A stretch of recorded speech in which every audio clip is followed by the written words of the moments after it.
Ya Allah. Terus bagaimana hubungan dengan anak saya yang sekolah di pesantren, Pak? Ini mau nanya. Kita sudah bersuci atau berwudu.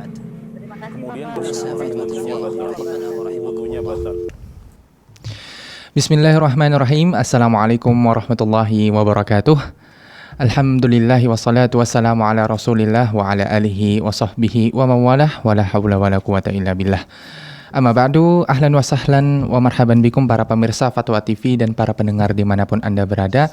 Alhamdulillah Allah berikan kembali kepada kita kesempatan untuk dapat belajar dan bersua kembali di salah satu layanan live interaktif Fatwa TV, program acara keimanan, doa dan zikir yang diampu oleh guru kita Al-Ustadz Dr. Muhammad Nur Ihsan MA Hafizallahu Ta'ala, yang beliau merupakan anggota Dewan Fatwa Perhimpunan Al-Irsyad. Dan Alhamdulillah bini'matihi tatimmu shalihat juga telah membersamai kita guru kita Al-Ustadz Dr. Muhammad Nur Ihsan MA Hafizallahu Ta'ala di studio Fatwa TV Jember. Mari kita sapa beliau terlebih dahulu. Assalamualaikum Ustadz. Waalaikumsalam warahmatullahi wabarakatuh. Ustadz, gimana kabar akhir-akhir ini Ustadz? Alhamdulillah, semua berjalan dengan lancar. Berjalan dengan lancar. Dengan taufik dan izin Allah Subhanahu wa Ta'ala. Masya Allah. Dan juga ya kegiatan akademik ya di kampus CDI sudah mulai, diawali dengan acara kegiatan PKKMB, pengenalan kehidupan kampus bagi mahasiswa baru. Nah, saat ini di kampus lagi ospek Ustadz ya? Sekarang istilahnya tidak ospek. Tidak ya. ospek Ustadz ya? Istilahnya PKKMB, pengenalan ya kehidupan kampus bagi mahasiswa baru. Barakallahu fiikum Ustadz. Terima kasih telah membersamai kita di studio Fatwa TV Jember. Mudah-mudahan perjumpaan kita pada kesempatan kali ini membawakan berkah dari Allah Subhanahu wa Ta'ala. Allahumma amin. Baik para pemirsa Fatwa TV dan para pendengar dimanapun Anda berada, tidak lupa juga kami menyapa para pendengar yang mendengarkan siaran ini melalui radio yang tergabung dalam Asosiasi Radio dan Televisi Islam Indonesia (RTVC), di antaranya Radio Binbas Yogyakarta, Radio Sahabat Tegal, Radio MDFM Probolinggo, Radio Hang FM Batam, Radio Amuba Pangkal Pinang, Radio Soga FM Sumatera Barat, Radio Gema FM Bontang, Radio Tua FM Riau, dan yang terakhir Radio Mas FM Sragen. Ahlan wa sahlan wa marhaban para pendengar dimanapun Anda berada. Semoga para pendengar selalu dalam kesehatan dan afiat dari Allah Subhanahu wa Ta'ala. Allahumma amin. Baik, sebelum kita mendengarkan jawaban-jawaban yang akan disampaikan oleh guru kita Al-Ustadz Dr. Muhammad Nur Ihsan, seperti biasa kita akan mendengarkan nasihat singkat yang akan disampaikan oleh guru kita Al-Ustadz Dr. Muhammad Nur Ihsan MA Hafizallahu Ta'ala. Untuk itu kami persilakan Ustadz. Nah, Fadhal Ustadz. Bismillahirrahmanirrahim. Assalamualaikum warahmatullahi wabarakatuh. Alhamdulillah wassalatu wassalamu ala rasulillah wa alihi wa sahbihi wa man walah wa la hawla wa la quwwata illa billah. Wa ba'du, para pemirsa ikhwatal iman dan juga para pendengar di mana saja antum berada, semoga senantiasa dalam lindungan Allah, diberi kesempatan dan kemudahan ya serta kesehatan dalam menjalani segala aktivitas kehidupan dunia ini. Allahumma amin. Para pemirsa rahimakumullah, nikmat yang paling mulia adalah nikmat hidayah kepada iman, dan ditanamkan dalam diri kita kecintaan kepada iman dan amal saleh. Ini adalah karunia dari Allah Subhanahu wa Ta'ala. Oleh karenanya, tatkala seseorang telah mendapatkan hidayah al-iman, Islam, kemudian ditanamkan dalam dirinya kecintaan kepada amal saleh, sudah seyogyanya, sudah sepatutnya seorang hamba untuk selalu ingat terhadap nikmat tersebut, kemudian mensyukurinya, mempertahankan nikmat tersebut dan mensyukuri. Itu melaksanakan konsekuensi dari iman, yaitu amal saleh, serta selalu memohon kepada Allah keteguhan dan kekokohan serta keistiqomahan di atas keimanan tersebut. Allah Subhanahu wa Ta'ala menjelaskan dalam surah Al-Hujurat ayat 7 sampai 8, qala subhanahu walakinna Allah habbaba ilaikumul iman wa zayyanahu fi qulubikum wa karraha ilaikumul kufra wal fusuqa wal isyan ulaika humur rasyidun fadlan minallahi wa ni'mah wallahu alimun hakim. Akan tapi Allah lah yang menanamkan ya kecintaan kepada keimanan, ya menanamkan pada diri kalian kecintaan kepada iman. Habbaba ilaikumul iman wa zayyanahu fi qulubikum, dan Allah hiasi keimanan tersebut di dalam iman sehingga keimanan tumbuh dengan subur, ya bersemi dan melahirkan, ya memberikan buah yang manis dalam ucapan, perbuatan, perilaku, sikap dan akhlak. Wa karraha ilaikumul kufra wal fusuqa wal isyan, dan Allah pula yang menanamkan kebencian dalam diri kalian kepada kekufuran, kefasikan dan kemaksiatan. Mereka lah orang-orang yang mendapatkan petunjuk, dan hal itu semua adalah fadlan min Allah, semata karunia dari Allah dan nikmat, ya, dan Allah Maha mengetahui lagi, Maha bijaksana.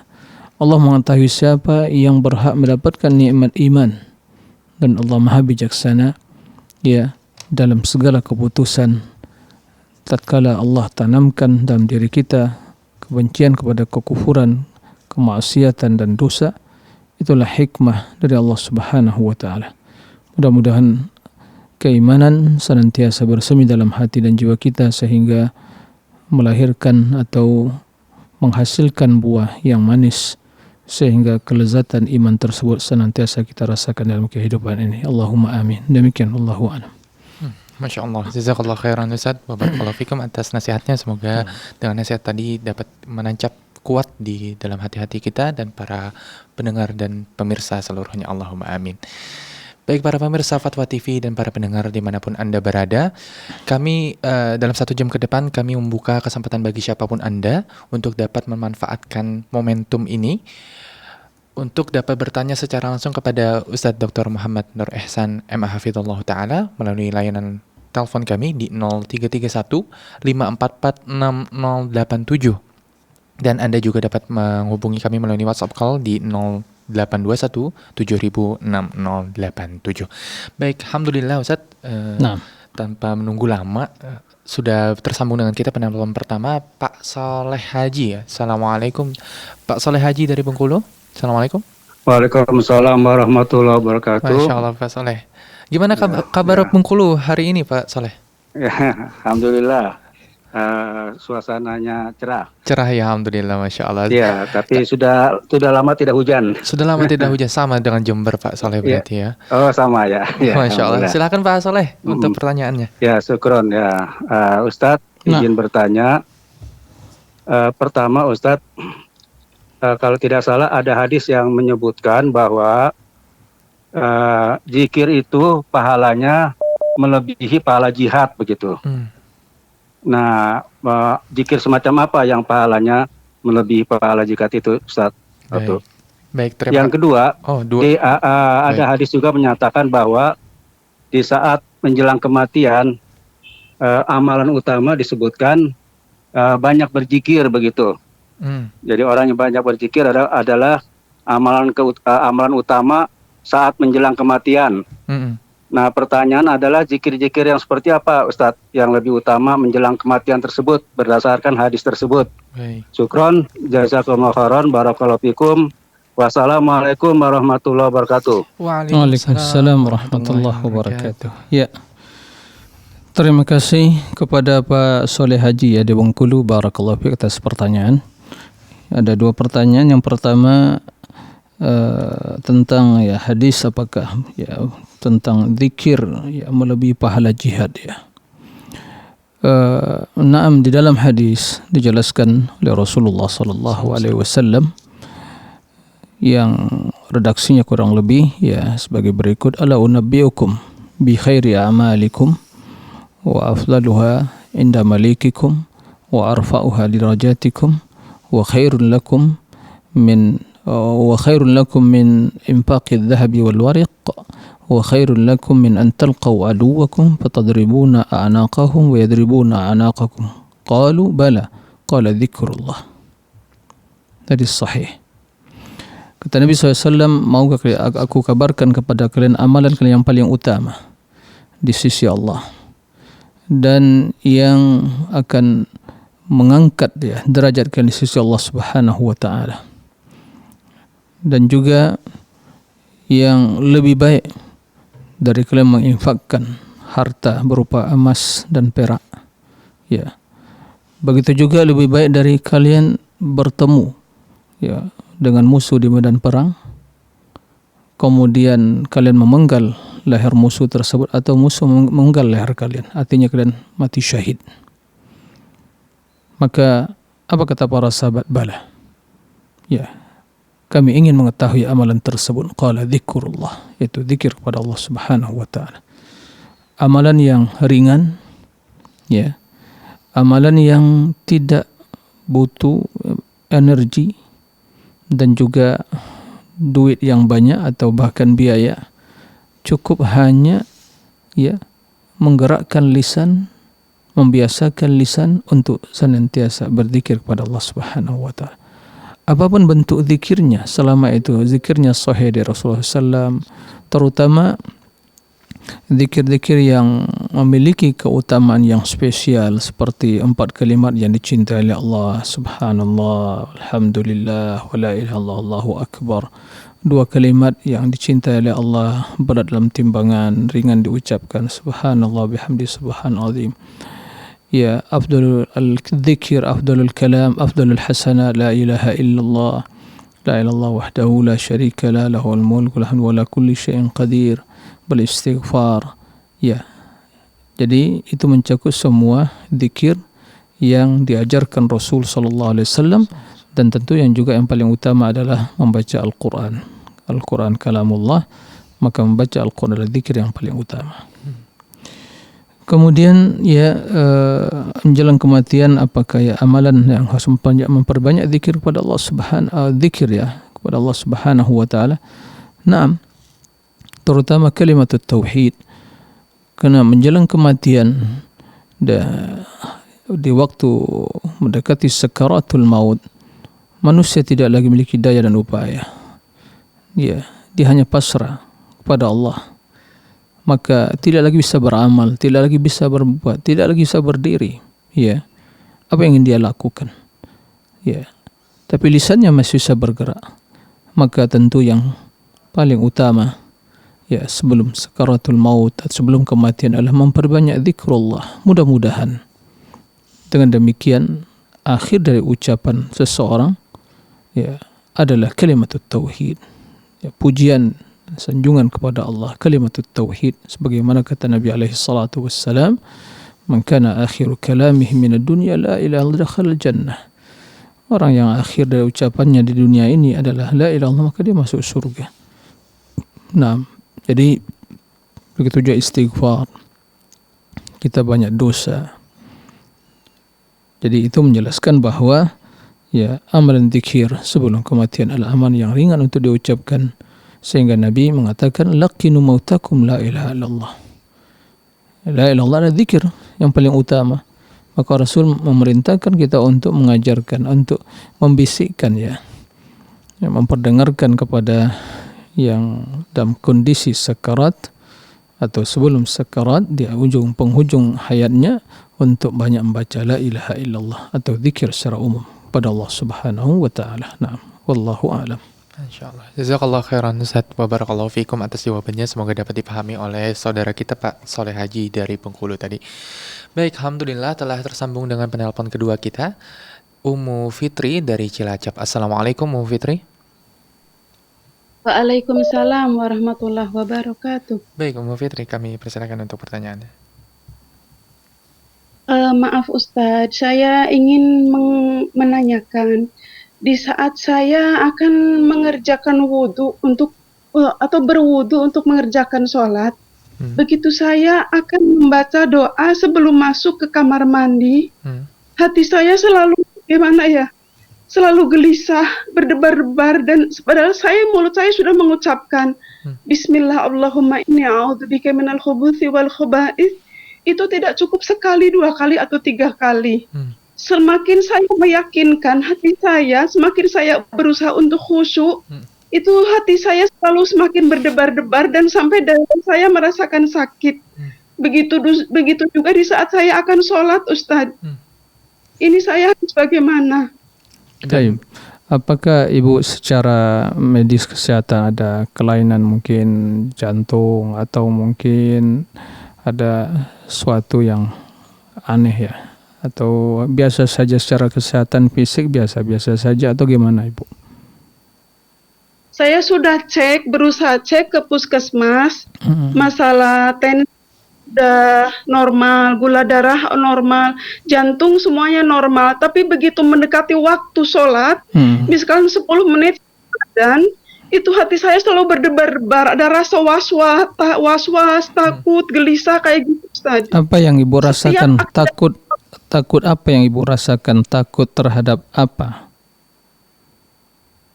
Yang sering saya rasakan itu begitu saya mengucapkan, begitupun kalau waktu mengucapkan doa sebelum masuk kamar mandi, seakan-akan itu selalu salah, harus diulang-ulang terus, selalu diulang-ulang terus. Oke, Ada was-was. ada was-was ya. Nah, baik. Oke, nah. Baik, Itu aja Ibu. Cukup pertanyaannya? Dan untuk menghilangkan rasa sakit di dada karena selalu berdetak kencang gitu, Ya. semakin saya masukkan niat saya untuk takbiratul ihram itu seakan-akan susah sekali. Nah, Jadi keadaannya ada dua waktu ya Ibu ya, untuk wudhu untuk sholat dan sebelum sholatnya itu sendiri ya Ibu ya? Ya betul, dan harus selalu ingin diulang-ulang, sepertinya kok salah terus gitu. Baik Ummu Fitri. Cukup untuk pertanyaannya Bu Ummu Fitri? Insya Allah. nah. Baik, terima kasih banyak dulu Bu Ummu Fitri untuk pertanyaannya. Silakan Ustadz untuk jawabannya. Barakallahu fiik kepada Ummu Fitri ya, semoga senantiasa diberi kemudahan oleh Allah Subhanahu wa taala dan ya mendapatkan ya solusi untuk mengatasi apa yang sedang dihadapi atau dialami. Taib, sesuai dari apa yang disampaikan beliau tadi bahwa beliau begitu berwudu gitu masuk atau mungkin masuk kamar mandi telah baca doa, begitu juga mau sholat gitu, tapi terus ada perasaan ya gak sempurna atau mau sholat gitu terus diulang-ulang.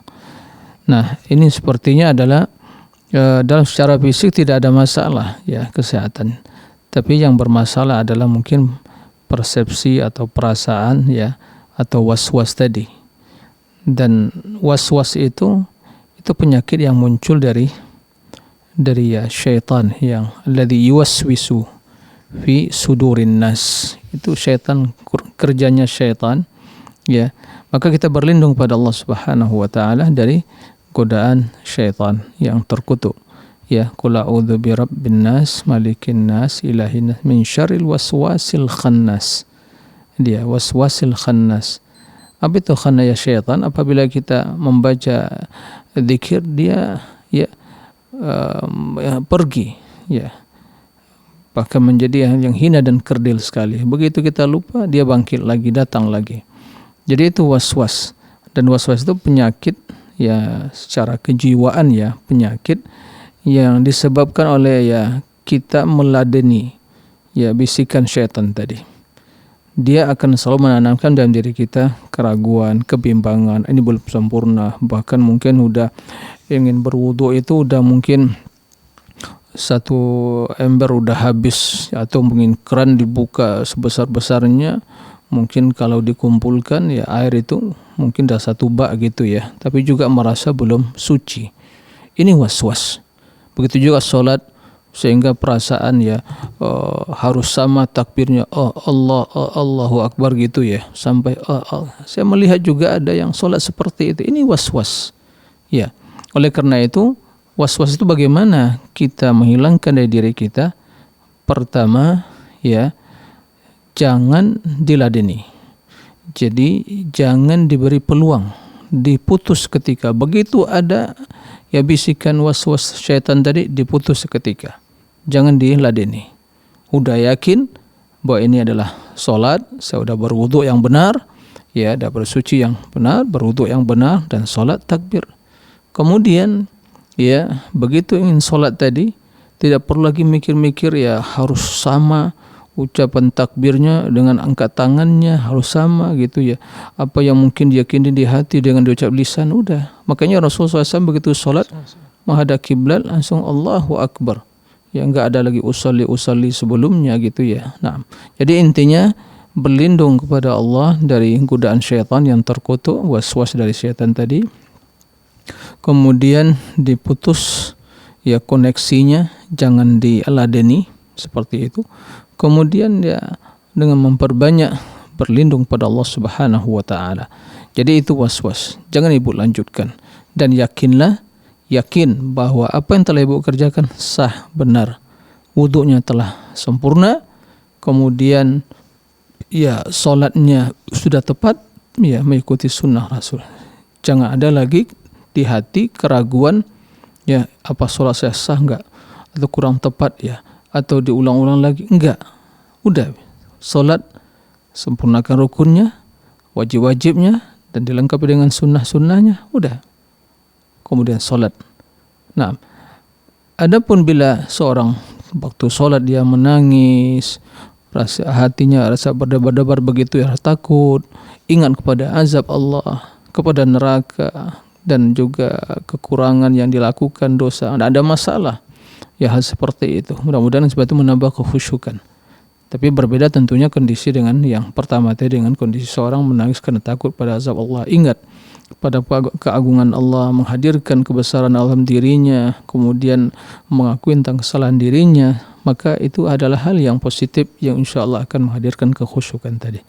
Nah, memohon pertolongan pada Allah untuk menghilangkan sifat was-was tadi. Nah, demikian wallahu a'lam. Jazakallah khairan Ustaz wa barakallahu fikum atas jawabannya, semoga dapat dipahami oleh saudari kita Ummu Fitri di Cilacap. Baik, berlanjut kembali Ustaz untuk penelpon ketiga kita, datang dari Lampung, dari Ibu Miss Reni. Assalamualaikum warahmatullahi Bu Miss Reni. Assalamualaikum Bu Miss Reni. Ya, assalamualaikum Ustaz. Waalaikumsalam warahmatullahi wabarakatuh. Baik, kami persilakan untuk pertanyaannya Bu Miss Reni. Iya, izin bertanya ya Ustaz. Nah. Begini, masalah sholat tasahud awal sama tasahud akhir itu bacaannya itu sama enggak ya Ustaz? Apa dari mulai Allahumma shalli ala Muhammad wa ala ali Muhammad itu selesai, apa sampai Hamidum Majid itu yang bacaan yang pertama? Yang pertama. Terus kapan kita mengangkat tangan? Itu dari mulai pertama atau apa asyhadu alla ilaha illallah itu angkat tangan gitu angkat ya, jari ya. Telunjuk maksudnya Ibu ya? Ya. Ya, terus masih ada satu lagi ya Ustaz ya. Halo? Iya.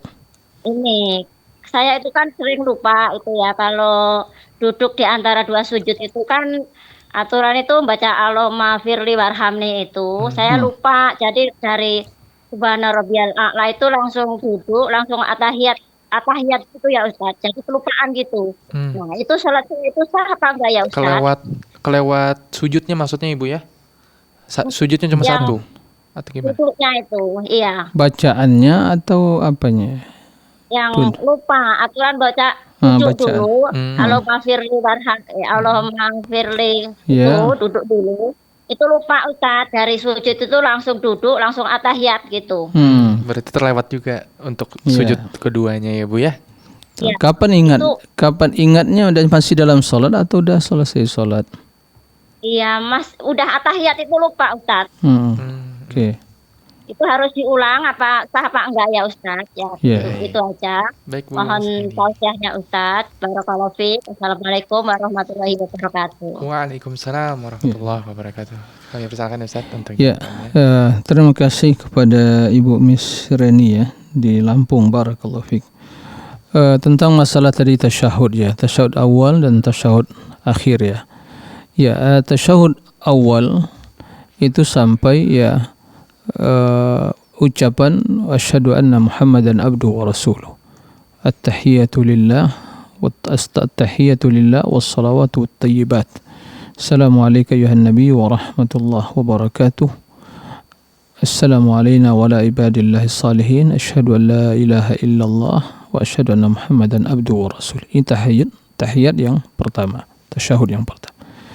Adapun di waktu tasyahud kedua, maka dilengkapi dengan bersalawat kepada Nabi SAW sampai ya innaka hamidum majid, ya salawat Ibrahimiyah. Kemudian ya sebelum salam kita berdoa.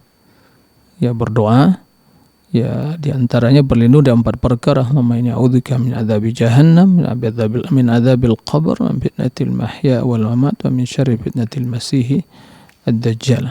Dan ditambah dengan doa-doa yang lain. Jadi kesimpulannya tahiyat yang pertama sampai asyhadu anna Muhammadan abduhu wa rasuluh. Kemudian tahiyat yang kedua sampai ya salawat kepada Nabi SAW sampai innaka hamidum majid. Taib, kemudian tadi pertanyaan yang kedua apa? Sultan? Terkait dengan kapan menaikkan telunjuk Ustaz di saat tasyahud. Oh, tasyahud. Iya. Jadi di waktu tasyahud, karena kalimat tasyahud itu ada asyhadu an la ilaha illallah, itu kalimat tauhid. Ya. Maka di waktu mengucapkan asyhadu an la ilaha illallah, di waktu asyhadu an la ilaha illallah sebagai bentuk isyarat bahwa ya keesaan Allah Subhanahu wa taala. Asyhadu an la ilaha, bersaksi asyhadu an la ilaha illallah. Kemudian juga dalam menggerak-gerikkan ya telunjuk itu tatkala juga dalam berdoa ya dalam tasyahud. Karena dalam sebagai hadis sebutkan yad'u bi yuharrikuha wa yad'u biha.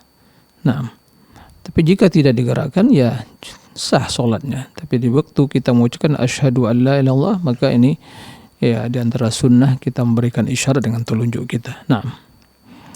Taib. Kemudian Pertanyaan yang ketiga Ustaz terkait dengan beliau lupa untuk sujud keduanya. Nah. Jadi beliau langsung tahiyat akhir katanya gitu. Ya. Jika telah itu masih begitu bangkit dari sujud, ya langsung tahiyat, sementara itu lupa saja duduk di antara 2 sujud. Jika masih di awal belum sampai akhir, ya maka dia sujud, kemudian baca subhana rabbiyal a'la, dan bangkit baru tasyahud. Tapi jika telah berakhir tahiyat tadi, karena itu di antara wajibat ya yang dibaca dalam salat, maka nanti sebelum salam maka sujud sahwi. Sebelum salam sujud sahwi. Ya, sebelum salam sujud sahwi karena lupa terhadap ya bacaan di antara 2 sujud tadi. Nah, seperti itu. Wallahu a'lam. Insyaallah. Jazakallah khairan Ustaz wa barakallahu fikum atas jawabannya. Semoga dapat dipahami oleh saudari kita Bu Misreni dari Lampung tadi. Sebelumnya bagi para penelpon dan pemirsa, kami membatasi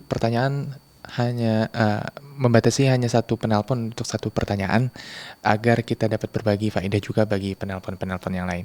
Baik, telah tersambung dengan kita Pak Arif dari Makassar. Assalamualaikum Pak Arif. Waalaikumsalam warahmatullahi wabarakatuh, Ustaz. Nah, kami persilakan Pak Arif untuk pertanyaannya. Ya ini Ustaz, kita kan biasa bermakmum di imam, itu biasanya imamnya itu pada sujud terakhir lama sekali, baru bangkit dari sujud. Apakah itu memang ada perintah Ustaz? Bukankah pada setiap sujud kita diperintahkan untuk berlama-lama? Apakah memang hanya di sujud terakhir saja? Itu saja Ustaz. Syukran. Afwan, jazakallah khairan atas pertanyaannya Pak Arif dari Makassar. Kami persilakan untuk Ustaz untuk jawabannya. Ya, terima kasih kepada Pak Arif ya di Makassar, barakallahu fiik. Tentang sujud ya, berlama-lama dalam sujud ya. Pertama, bagi seorang imam tatkala dia salat hendaklah dia ya memperhatikan kondisi makmum dalam salat wajib. Tapi bila dia ada salat sendirian, maka ini kebebasan bagi dia. Ya, makanya Rasulullah SAW begitu sujud dalam hadis Aisyah tersebut, itu dalam salat apa? Apakah salat fardu 5 waktu ya yang beliau kerjakan berjamaah bersama sahabat, atau di waktu salat sunnahnya, salat tahajudnya. Nah, sehingga sujudnya lama sekali. Jadi jangan sampai ya ada ketimpangan. Kalau memang sujud ya memang diperbanyak berdoa. Tapi bukan berarti waktu sholat berjamaah kita imam sampai sujudnya setengah jam berdoa gitu ya, seperempat, itu bagi makmum cukup lama. Apalagi bagi yang makmum yang tidak memahami dan tidak bisa membaca apa yang dibaca. Nah, ini bahkan menjadi fitnah bagi makmum. Oleh karena dan juga menyulitkan. Oleh karena itu, hendaklah seorang imam menjadi yang bijaksana dan menjadi panutan bahwa ya, bagaimana di dalam solat tadi melengkapi bacaan dengan sempurna. Kalaupun membaca doa menambah dari subhana rabbiyal a'la, menambah satu doa, ya insya Allah cukup. Itu juga tidak akan menghabiskan atau tidak akan menuntut waktu yang lama. Tapi kalau jika berlama-lama sampai mungkin seperempat jam dia sujud, ya bayangkan makmum di belakang, maka dipastikan nanti ya akan muncul permasalahan. Bisa jadi nanti dia tidak akan sholat lagi di belakang imam yang seperti itu. Nah, oleh karena itu, di waktu sujud Rasulullah perintahkan kita untuk berdoa. Wa fis sujud fa'aktsiru minad du'a. Di waktu sujud banyak berdoa. Tapi seorang imam hendaklah memperhatikan kondisi makmum. Nah, kondisi makmum. Jadi jangan sampai di waktu sujud pertama sebentar, nanti sujud terakhir ya dipanjangkan. Tapi tidak seperti itu. Ya. Tidak begitu dicontohkan Nabi alaihi salatu wassalam. Sujud yang panjang itu kita mendapat dalam sunnah Nabi alaihi salatu wassalam di waktu salat sunnah tahajud secara khusus, qiyamul lail. Ya, fala tas'al an husnihinna wa tulihinna, kata Aisyah, sampai beliau bengkak kakinya. Ya, waktu berdiri dan sujudnya, rukuknya. Nah, seperti itu. Demikian, wallahu a'lam. Insyaallah. Jazakallah khairan atas jawabannya. Semoga dapat dipahami oleh Pak Arif di Makassar. Baik, para pemirsa, berlanjut lagi kita untuk mendengarkan pertanyaan yang masuk melalui layanan telepon kita. Datang dari hamba Allah di Tasikmalaya. Assalamualaikum warahmatullahi. Waalaikumsalam warahmatullahi wabarakatuh. Baik Ibu, kami persilakan untuk pertanyaannya. Ya, Ustadz, saya mau nanya. Begini Ustadz, saya jadi calon haji. Sekarang ada undangan untuk alumnian. Di dalamnya acaranya silaturahmi, tapi ada haul, ditambah haul pengurus yang sudah meninggal. Apakah itu Ustadz saya bisa datang atau bagaimana? Minta penjelasannya. Baik Ibu. Ada dan di dalamnya ada tawasulan gitu kepada orang yang sudah meninggal gitu, seperti ke Nabi Muhammad gitu, dan seterusnya. Baik, Coba minta penjelasannya. Itu aja Ustadz. Assalamualaikum warahmatullahi wabarakatuh. Waalaikumsalam warahmatullahi wabarakatuh. Ya, terima kasih kepada Ibu hamba Allah di Tasikmalaya. Ya, beliau sepertinya sudah haji ya. Sudah haji. Tapi kok tadi saya mendengar kok calon haji begitu ya. Tapi mungkin udah mau mantan haji lagi, Ustaz. Alumni haji mungkin ya, alumni. Nah, Masya Allah. Ya mudah-mudahan Ibu ya bisa berhaji lagi ya. Amin. Taib. Adapun yang berkaitan ya bagi mungkin ya memang di sebagian apa ya, mungkin travel haji atau ya grup haji, bimbingan haji gitu ya, kelompok apa namanya bimbingan haji, itu biasanya mereka ya, ini tradisi di negeri kita, yang tempat lain seperti ini tidak ada ya. Jadi begitu mereka selama kurang lebih 40 hari ya pulang pergi jamaah haji, atau yang jamaah plus biasanya 20 hari, kan dah saling mengenal, saling dekat gitu. Jadi ingin menyambung keakraban mereka sampai di tanah air. Ya sebatas hanya saling berkunjung ya, dan situ juga momen tersebut untuk saling mengingatkan dalam kebaikan. Insya Allah sebatas itu saya tidak ada masalah. Selama tidak diyakini itu suatu keharusan. Emang nggak ada nanti selesai haji, ada alumni haji nanti gitu ya, kita ya harus saling kunjungan begitu. Tidak ada perintah. Tapi yang nama seorang muslim telah membangun hubungan baik, apalagi ya persahabatan yang telah terjalin selama haji begitu ya, ibadah baik, tidak ada masalah, saling tolong mengingatkan. Tapi bila ada acara yang di situ ada ritual tertentu, ada haulnya, ada tawasulannya, berarti udah bercampur dengan hal-hal yang batil, hal yang tidak diperbolehkan. ya maka dalam hal ini ya tidak boleh dihadiri. Untuk silaturahmi tidak mesti dengan acara seperti itu. Ya, kalau mungkin ada silaturahim berkumpul, nanti ada tausiah misalnya untuk kajian, untuk mengingatkan kembali tentang ibadah, menyemangati lagi untuk tetap konsisten dan istiqomah dalam ibadah ketaatan, ya alhamdulillah itu hal insya Allah yang positif saja. Tapi kalau ada di dalamnya acara-acara yang bertentangan dengan agama, dengan syariat, ya itu jelas tidak diperbolehkan. Seperti tawassul yang tidak diperbolehkan, atau acara haul peringatan mungkin yang meninggal dari jamaah diperingati. Nggak ada, baik yang lahir atau apalagi yang meninggal, nggak ada peringatan seperti itu. Ya, ini hal-hal yang tidak ada manfaatnya sama sekali, tidak ada contohnya dari tuntunan Nabi kita Muhammad sallallahu alaihi wasallam. Nah, demikian wallahu a'lam. Baik, jazakallahu khairan Ustaz, wa barakallahu fikum atas jawabannya. Semoga dapat dipahami oleh saudari kita, hamba Allah dari Tasikmalaya. Dan kita berlanjut ke pertanyaan yang masuk di meja redaksi kita, Ustaz. Alhamdulillah, ternyata ada penelpon, Ustaz. Nah, penelpon kita yang ke-6 ini, Masya Allah. Assalamualaikum warahmatullahi wabarakatuh, Pak Siswanto. Assalamualaikum warahmatullahi wabarakatuh, Ustaz. Waalaikumsalam warahmatullahi wabarakatuh. Baik, begini, Ustaz. Baiklah, Siswanto. Saya mau bertanya mengenai duduk istirahat. Bisa diulang lagi, Pak Siswanto? Saya mau nanya mengenai istirahat. Mengenai duduk istirahat itu ada yang mengatakan sunnah, ada yang menganggap itu tidak sunnah. Yang sunnah itu tidak perlu duduk. Mohon maaf Pak Siswanto, sebelumnya jika ada siaran ini melalui TV atau radio, Bapak bisa mengecilkan volumenya terlebih dahulu agar suaranya kami tangkap dengan jelas, Pak. Sudah kekecilin ini volumenya sampai mati. Oh, baik. Kami persilakan. Mohon izin untuk mengulang pertanyaannya kembali Pak Siswanto ya. Oh iya, ini maaf ya Tad. Ini ada ragu. Saya pernah mengaji itu yang utama itu ketika sholat itu ada duduk istirahat, ketika mau bangkit ke rakaat kedua maupun yang keempat.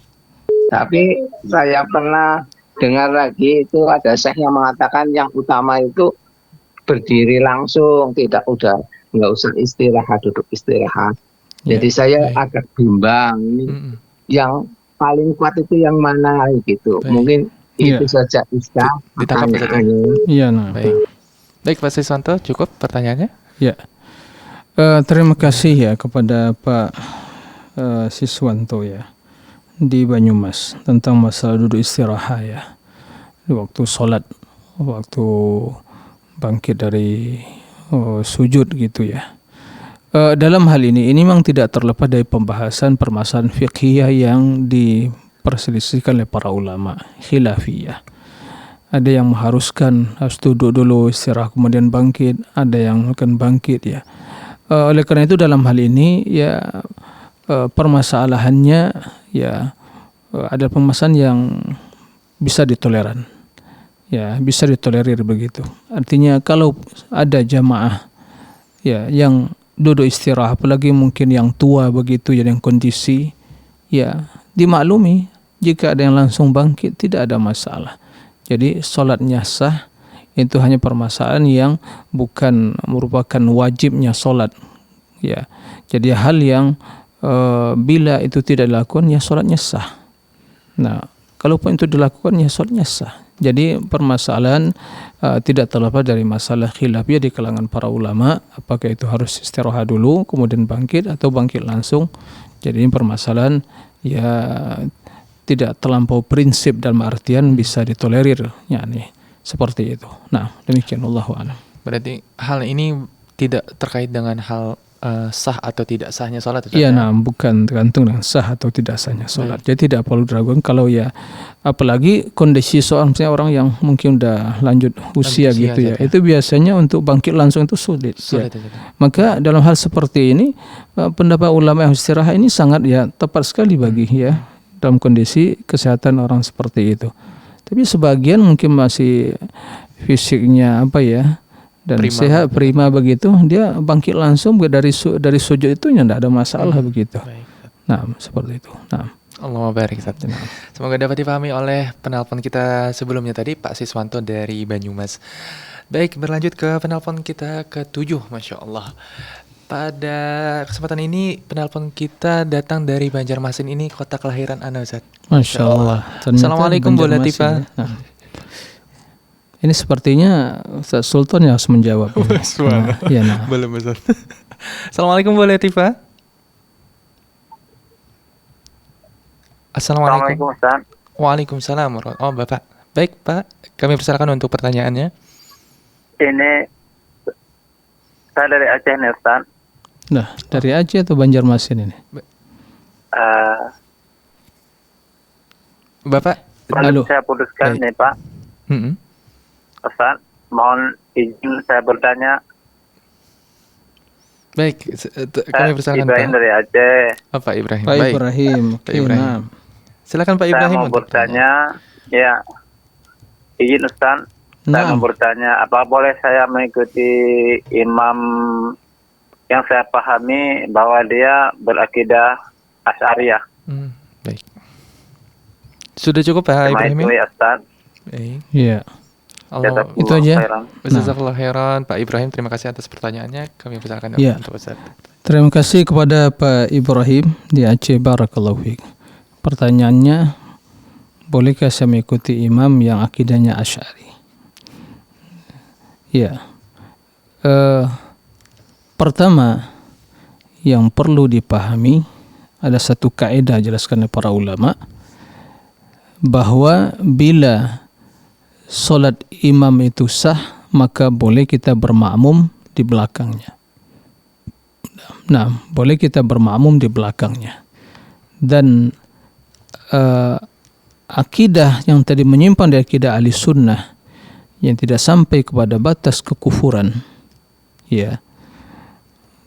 Dan para ulama sepakat ya apa yang diyakini oleh kaum Asy'ariyah seperti ya menetapkan 7 sifat, kemudian dikembangkan menjadi 20 sifat, ya, yang lain ditakwil, ya, ditakwil, diselewengkan maknanya, ya, ini panjang pembahasannya, ya, itu jelas akidah yang menyimpang, ya, menyimpang dari akidah Al-Quran dan Sunnah, menyimpang dari akidah Rasulullah dan akidah para salafus saleh, ya, sahabat tidak meyakini seperti itu. Dan Imam Abul Hasan Al-Asy'ari juga ya telah bertaubat dari akidah yang diikuti oleh orang-orang yang menisbatkan diri kepada akidah Asy'ariyah di zaman sekarang ini. Ya. Tapi intinya ulama sepakat bahwa mereka adalah bagian dari kaum muslimin. Ya. Penyimpangan yang terdalam akidah tersebut tidak sampai mengeluarkan dari Islam. Berarti salatnya sah. Ya, jika dia meyakini seperti itu, salatnya sah, maka tentu bermakmum di belakangnya sah. Menjadi permasalahan mana yang lebih afdol? Ya, jika ada imam yang betul akidahnya lurus, akidah ahli sunnati wal jamaah, maka itu yang lebih utama. Ya, seperti itu. Jadi kaidahnya siapa yang sah solatnya atau imam yang sah solatnya, maka sah bermakmum di belakangnya. Tapi bila imam tidak sah solatnya, kena kekufurannya, ya, karena ada perkara bid'ah yang sampai pada kekufuran, ya, yang mengatakan misalnya Al-Quran makhluk, sudah dijelasin, ya, masih tak mengatakan Al-Quran makhluk, itu akidah yang kufur, ya, atau yang orang-orang yang mengatakan Al-Quran telah diselewengkan, itu akidah yang kufur, ya, atau orang yang mengkafirkan semua para sahabat, ya, atau yang meminta-minta kepada orang-orang yang telah mati atau persembahan atau kesejian kepada syaitan, jin, dan yang meyakini keyakinan bahwa ada makhluk yang mengatur alam semesta selain Allah, ini akidah yang kufur. Bila itu menjadi imam ya sholatnya tidak sah karena kekufuran dia, maka tidak boleh bermakmum. Jadi intinya ya kalau ditanyakan tentang boleh bermakmum secara hukum asalnya ya boleh-boleh saja sah sholat di belakangnya, karena akidah yang seperti itu tidak sampai kepada kekufuran, tapi jelas menyisihi sunnah akidah ahlussunnah wal jamaah.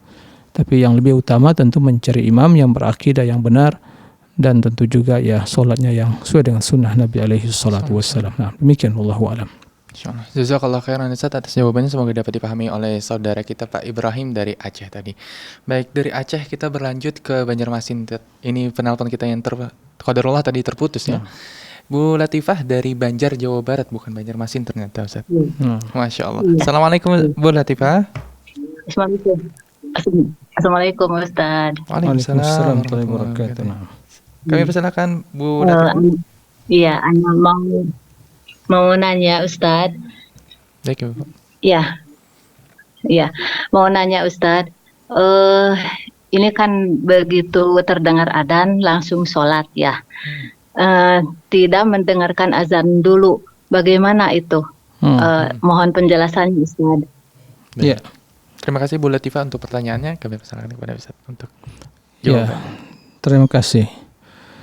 Jadi pertanyaan Ibu Latifah, begitu terdengar azan ya langsung sholat. Ya, ini jelas menyisi sunnah Nabi alaihi salatu wassalam, dan juga ya seorang melakukan demikian itu ya kehilangan keutamaan yang besar ya di dalam menjawab seruan azan. Jadi sunnah Nabi alaihi salatu wassalam bahwa azan itu ada sunnahnya. Begitu kita mendengar azan, kita mengucapkan sebagaimana yang diucapkan oleh muazzin. Setelah itu berdoa, ya, berdoa sebagaimana telah kita maklumi. Itu sunnah Nabi alaihi salatu wassalam, ya. Kemudian setelah azan itu ada juga yang rawatib qabliyah, apalagi salat subuh misalnya atau salat zuhur. Nah, ada rawatib qabliyah. Maka begitu sholat langsung, ya akan tertinggal rawatib tersebut. Nah, jadi banyak ya sunnah-sunnah yang dilanggar atau mungkin hal yang ditinggalkan tatkala begitu azan langsung sholat. Jadi ini jelas menyelisihi sunnah Nabi alaihi salatu wassalam, tidak sesuai dengan sunnah beliau. Dan bagaimana kalau seandainya dia tetap sholat, ya sholatnya sah bila ada rukunnya, wajibnya, ya sah. Tapi jelas dia menyelisih sunnah Nabi karena bukan begitu yang diajarkan Nabi. Azan didengarkan terlebih dahulu. Begitu azan, ya baca doa.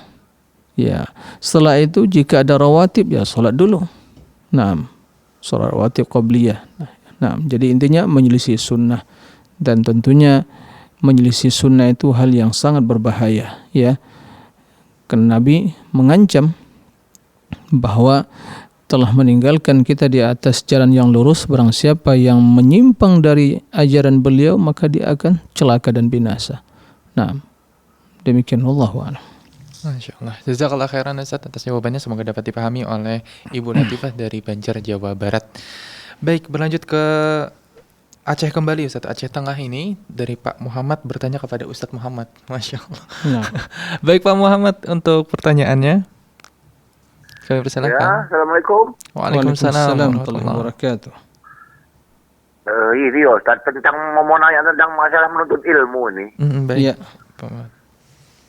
Jadi saya kebanyakan menuntut ilmu seperti di media-media seperti ini, Pak Ustaz. Itu bagaimana hukumnya, Pak Ustaz? Iya. Baik Pak Muhammad.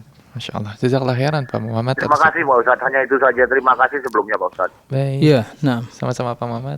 Kami persilakan kepada Ustaz. Barakallahu fiik Pak Muhammad. Ya, semoga senantiasa semangat dalam menuntut ilmu ya, mencari warisan Rasulullah sallallahu alaihi wasallam. Allahumma amin.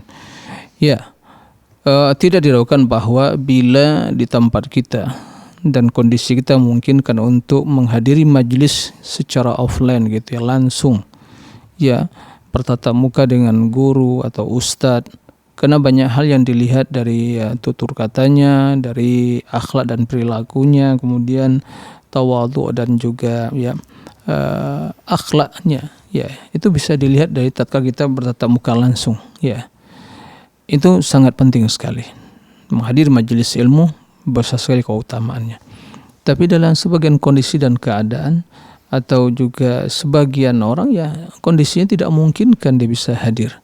Maka apakah dia meninggalkan sama sekali mendengar ilmu, menuntut ilmu, sementara Allah mudahkan di zaman sekarang ini berbagai sarana media ya, seperti sekarang ini seperti televisi atau radio atau media sosial ya, luar biasa ya, maka itu semua kita manfaatkan,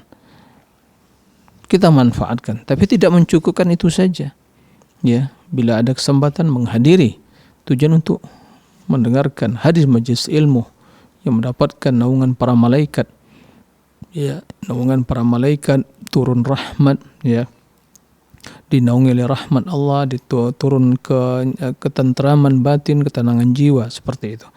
Kemudian jika tidak memungkinkan ya seperti hanya sekarang ini atau di media-media yang lain bermanfaat, atau rekaman atau ya kajian-kajian di YouTube atau mungkin Facebook atau Telegram dan yang bermanfaat, maka semua hal itu bisa diikuti dan termasuk ke dalam makna hadis man salaka tariqan yaltamisu fihi ilman sahalallahu lahu bi tariqal jannah.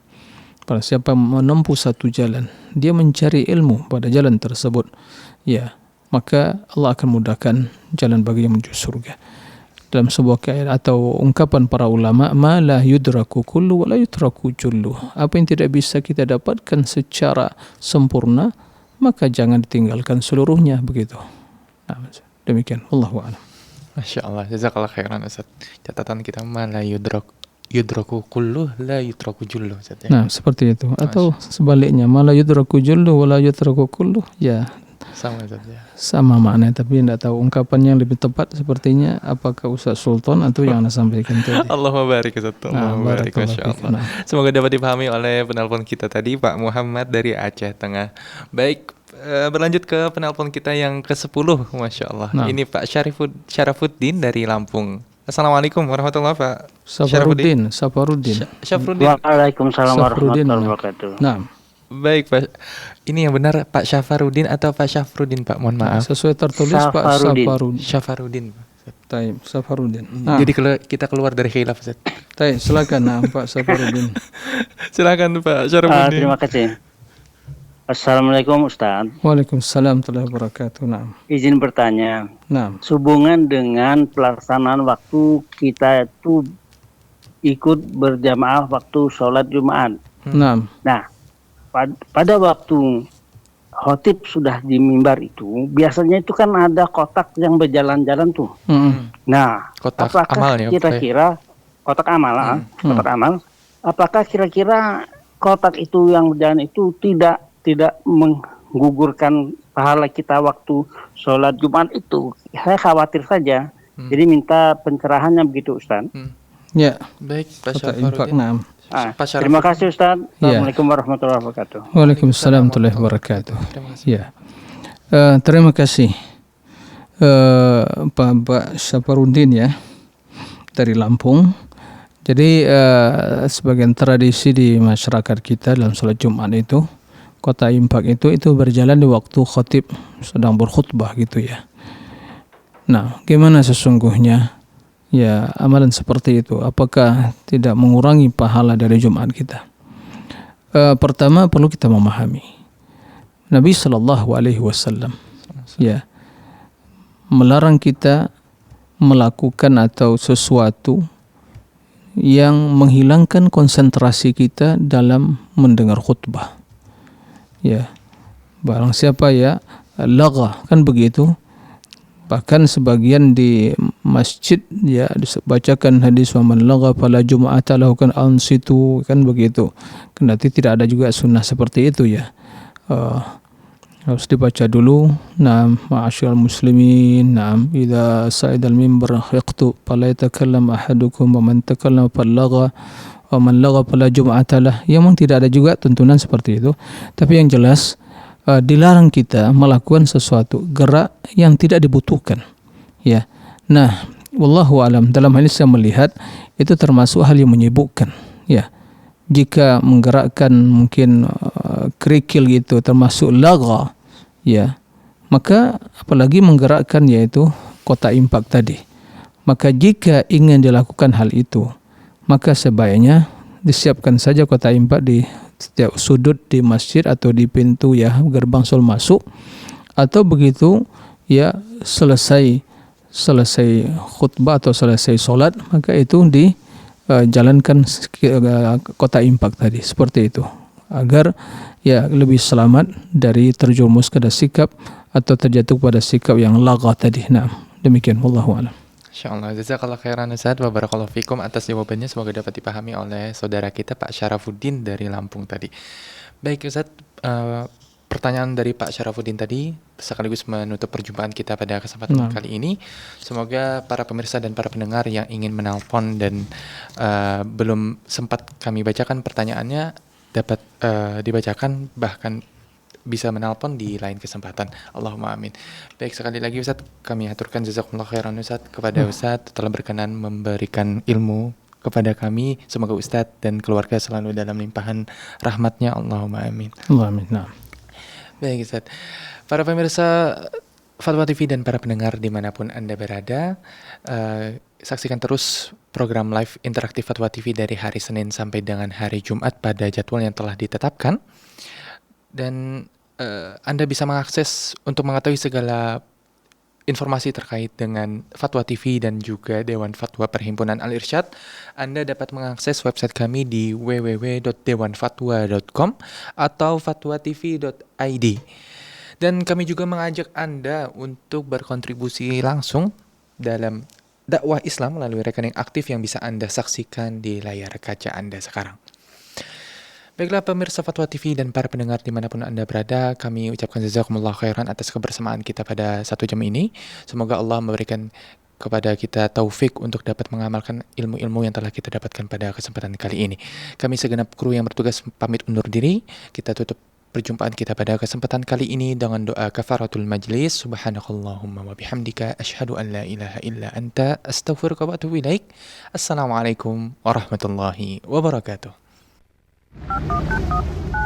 Ya Allah, terus bagaimana hubungan dengan anak saya yang sekolah pesantren Pak?